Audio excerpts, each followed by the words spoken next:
Es krim sifatnya orang makan nggak akan setiap hari, mungkin seminggu sekali karena memang faktor tren.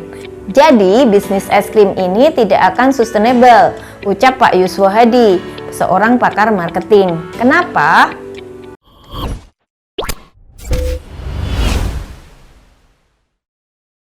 Siapa sih yang nggak kenal dengan milkshake? Gerai es krim dan minuman kekinian asal Cina yang sudah menjamur di hampir seluruh wilayah Indonesia. Menjamurnya gerai es krim viral ini salah satunya karena harga produk milkshake relatif murah. Saking menjamurnya milkshake di Indonesia, warganet Indonesia bahkan membuat sejumlah lelucon di media sosial. Beri aku satu ruko kosong, maka akan kujadikan outlet milkshake. Ada juga yang berceletuk, milkshake adalah malaikat pencatat ruko kosong. Tapi bagaimana ya kira-kira kisah perjalanan dari milkshake sampai akhirnya masuk ke Indonesia dan menjamur di seluruh tikungan? Berapa kira-kira biaya franchise-nya? Apakah bisa menjadi bisnis yang berkelanjutan? Atau hanya musiman saja? Yuk kita bahas satu persatu. Milkshake ini berdiri pada tahun 1997 oleh Zhang Hongqiao pada saat masih menjadi mahasiswa. Pada saat itu, Hongqiao bekerja sebagai paruh waktu di sebuah toko minuman dingin yang menjual es serut. Tak berselang lama, Hongqiao mengumpulkan keberanian untuk memulai bisnisnya sendiri, yaitu bisnis es serut dengan mendapat modal sekitar 4.000 yuan atau setara dengan 8 juta dari neneknya. Dengan modal yang terbatas dan sangat sederhana, bahkan mesin pembuat esnya pun dirakit sendiri, Hongqiao bisa menghasilkan produk utamanya adalah es serut, es krim, dan smoothie. Setelah itu, bisnis mulai berkembang dan mulailah menjual teh susu di tokonya dengan perolehan 100 yuan atau 200.000 per hari. Namun, masalah mulai terjadi ketika produknya terpengaruh musim dan akhirnya tokonya pun tutup. Kemudian di tahun 1999, Hongqiao kembali bangkit dan mendirikan toko es serut dengan nama Milkshake Bingcheng. Dengan penuh jatuh bangun, baru pada tahun 2006, Milkshake menemukan tempat di pasaran. Dalam waktu yang bersamaan dengan Olimpiade Beijing 2008, muncullah kompetitor Milkshake dengan menjual es krim obor atau biasa kita kenal dengan es krim cone, yang menyebabkan harga naik menjadi 5 atau bahkan 10 kali lipat. Dari sini Hongqiao menemukan peluang untuk menjual produk murah seharga 2 yuan atau 4.000 rupiah di saat toko lain menjual di atas harga itu, yang menyebabkan bisnisnya berkembang pesat dan banyak peminatnya. Milkshake Bingcheng diam-diam menjadi merek bubble tea tunggal terlaris di Cina dengan pendapatan tahunan 6,5 miliar yuan atau setara dengan 13 triliun rupiah dalam setahun.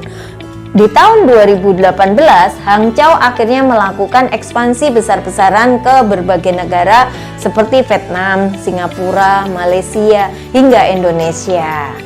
Milkshake mulai masuk di Indonesia pada tahun 2020, di mana franchise pertamanya berlokasi di Bandung, Jawa Barat. Kota Bandung ini dipilih sebagai lokasi pelopor es krim milkshake karena dinilai daerah ini dikenal dengan pusat wisata kuliner. Saat ini, franchise tersebut meluas hingga ke sejumlah kota besar dengan total mencapai 300 gerai. Dan untuk pemegang hak franchise Milkshake Indonesia adalah PT Yisheng Pacific Trading. Biaya franchise Milkshake berbeda-beda, namun calon pemilik franchise perlu menyiapkan modal awal sebesar 700 juta hingga 900 juta untuk memenuhi seluruh biaya investasi franchise dan bangunan. Ini merupakan biaya setelah biaya renovasi yang dilakukan pihak Milkshake apabila diperlukan, kenaikan daya listrik, sewa bangunan, dan lain-lain sesuai dengan kebutuhan dari toko. Bila ingin membuka franchise di ibu kota provinsi, total biaya yang harus dikeluarkan adalah sekitar 380 juta rupiah. Sementara itu, calon pemilik franchise di kota dan kabupaten lain harus merogoh kocek setidaknya 374 juta rupiah.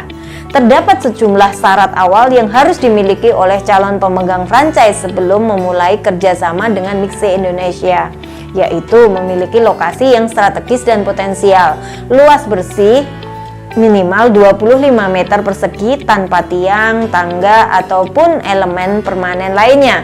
Lebar sisi minimum 3,7 meter, tinggi plafon terendah 2,7 meter, daya listrik 33.000 watt, sumber air yang memadai, dan NPWP perorangan atau badan usaha untuk kontrak kerjasama. Mixe dengan es krim yang murah dengan porsi yang banyak sepertinya cocok ya teman-teman di Indonesia. Tapi tahu nggak sih teman-teman, ternyata merupakan strategi marketing ciri khas produk di Cina loh. Harganya murah tapi produknya bagus. Walaupun begitu, viral dan masifnya pembukaan gerai Mixe di seluruh daerah kemungkinan akan mengalami stagnasi. Alasannya, menurut Bapak Yuswo Hadi, seorang pakar marketing, es krim adalah jenis makanan yang memiliki sifat yang okasional dan dipengaruhi oleh tren yang sedang berlangsung di beberapa daerah. Selain itu, es krim juga makanan yang tidak dikonsumsi tiap hari atau sebagai kebutuhan pokok. Jadi orang-orang mungkin konsumsi es krim seminggu sekali atau karena faktor tren. Kemungkinan juga akan ada titik surutnya. Popularitas dari Mixe ini juga dipengaruhi sama media sosial ya teman-teman. Kondisi ini terjadi ketika para pengguna media sosial terpengaruh oleh influencer atau asal apa yang viral itu pasti dicoba sama netizen. Hal yang seperti inilah yang ditakuti dapat menimbulkan kehilangan momen atau fear of missing out, FOMO, di masyarakat. Sehingga orang secara rame-rame akan mencoba produk tersebut yang dapat membuat popularitas Mixe semakin ngetren. Jadi kesimpulannya, viralnya Mixe ini sama dengan mie gacoan yang masih banyak digandrungi oleh masyarakat. Akan tetapi karena Mixe ini bukan termasuk dalam jenis makanan yang berkala, kemungkinan akan mencapai titik jenuh nih teman-teman.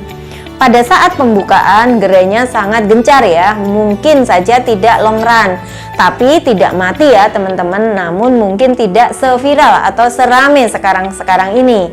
Tapi teman-teman yang mau atau sudah franchise juga gak perlu khawatir. Apabila kita punya ilmu bisnis dan jangan lupa untuk kelola keuangan dengan baik, pasti tetap bisa sustain ya teman-teman. Karena berbisnis itu juga pasti ada lika-likunya. Tetap semangat dan sampai jumpa di video selanjutnya ya teman-teman. Salam sukses untuk kita semua.